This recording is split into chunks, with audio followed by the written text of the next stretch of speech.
Hi guys, welcome back. Today I'm Corey, I'll be a redneck historian. We're here at Hikes Covered Bridge. Not too sure of the town, Baylorville maybe? I'm not sure of the town. All I know is we're in Adams County. We're about 30 clicks outside of Gettysburg, Pennsylvania.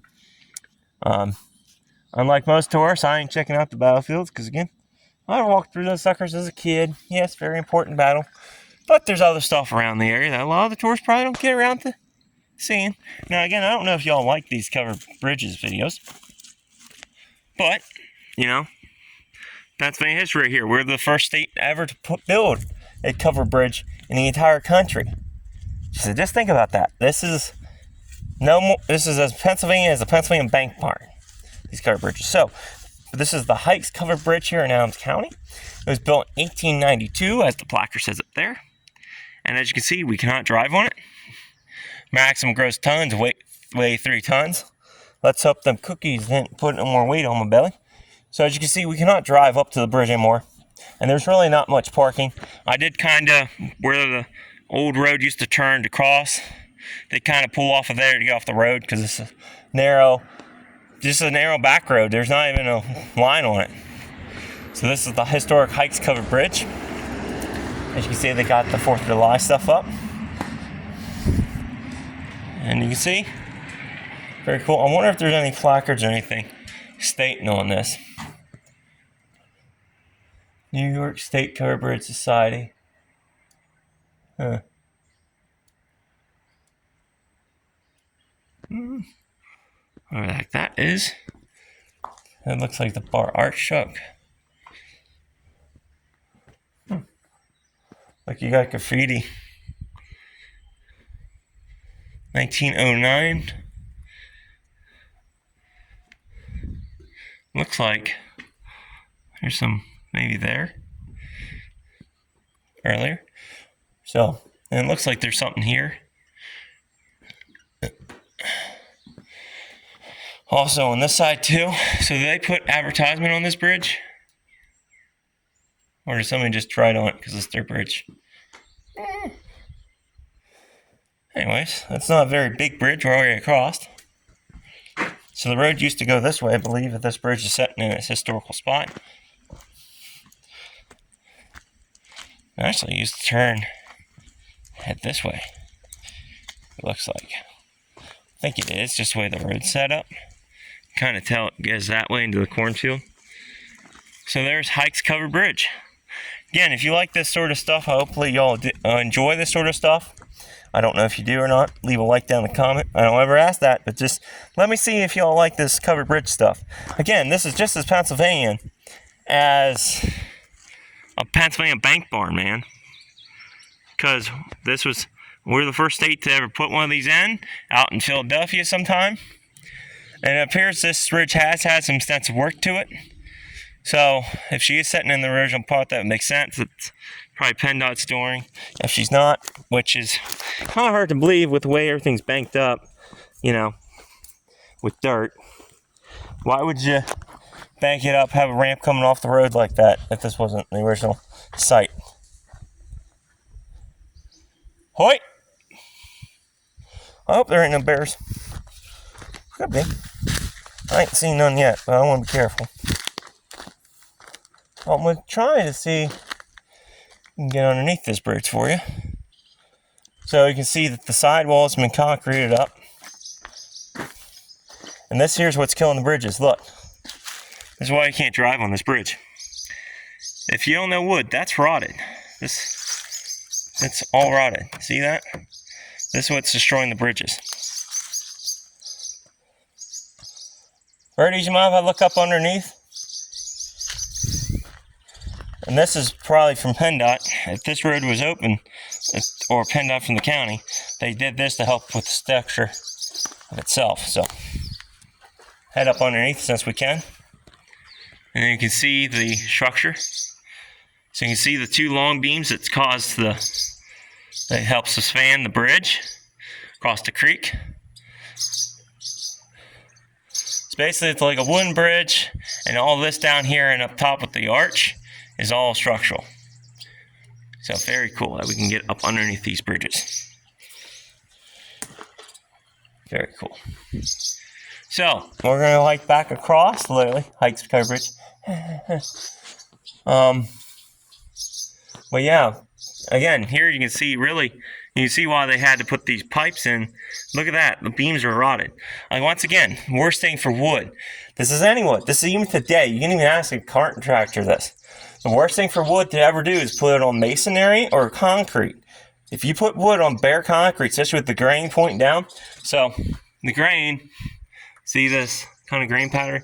If you put that down with the grain, well, I've heard on DOI and stuff, that will soak the moisture into that wood, causing the wood to rot faster, because concrete conducts moisture along with stonework.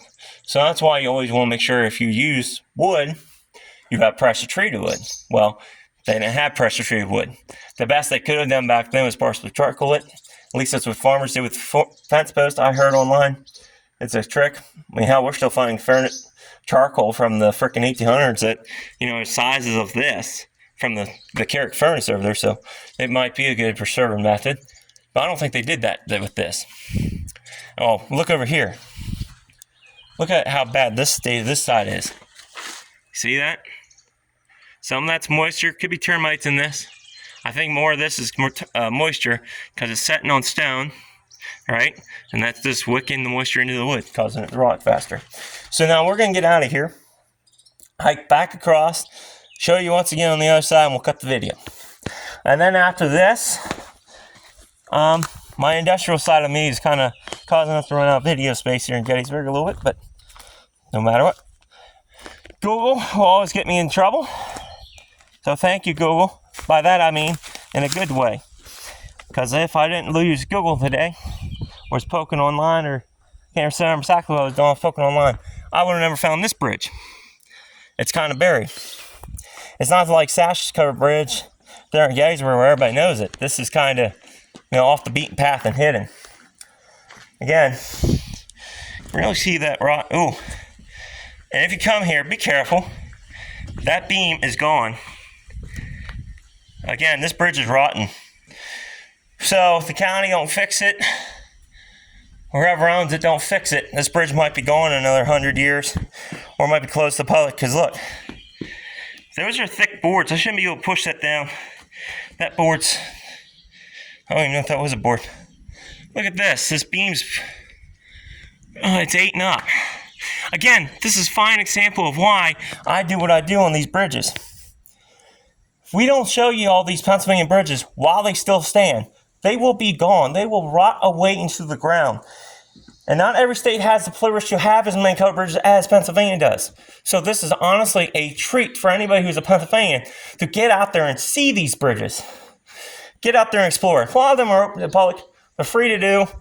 If you're poor like me, what a better way to spend the weekend than maybe come and explore some covered bridges in Pennsylvania. Because these bridges will rot away. Not mentioned, some a-holes like to burn them. There's been reports of people burning bridges before down there Harrisburg and stuff thinking they're cool. Either that or lightning's hit them, caught them on fire. So they'll either burn down or they'll rot away without preserving. So it's very important that, if you like this sort of stuff, you come out and check these out. Because they won't be around forever unless historical societies get involved and try and help preserve these bridges, which takes a lot of money and resources. And I don't know if Adams County owns this one, Adams County Historical Society, or not. But again, this is why I do what I do. At least this way there will be a video archive of some of these bridges if they do rot completely away. So once again, if you're new here, I've never seen a covered bridge before. So basically, it's just a wooden bridge. These arches are the main supports along with the ones on the bottom that we just seen. So there's solid beams. I gotta watch because the bridge is rotted. So there's these big beams underneath that run. That's where your main load comes, along with these arches. Now, I'm pretty sure some of this upper stuff helps too. I'm not completely an engineer, but I'm pretty sure you should see how that arch is. That's where the main load-bearing supports are, along with the wooden beams. I've actually seen some old metal bridges that have just the arches, none of this. So it's basically just the arch and that long beam on the bottom, and then they run their rafters in this way. And then this is an old legend. States that horses are scared of bridges. Might be part of it, but another reason is they also cover these bridges to help keep them standing. Point being, this bridge is from the 1892 So she's over 100, 200 years old, maybe 200 roughly years old, and she's still standing, barely. So that's another reason why they did it, because there's not a lot of open wooden bridges anymore. We have a video on my channel of a wooden bridge we found that was closed that I showed and documented, because that's very rare to find an open top covered bridge that's wood. Usually they're covered because that's flat and lasts longer. But anyways, this has been the Heights covered bridge. And I don't know if she'll be around much longer unless the Adams County Historical Society gets involved with this one. So we're still in Adams County, because she has got some damage to the rear. That's for Dame Nevitt Shore. Kind of sad to see that, actually. Let me get down here and end this video with a cool angle. Lovely place. I don't know if this is property or not. Hope not. Anyways, that's Heights Covered Bridge. So until next time, stay curious, stay adventurous.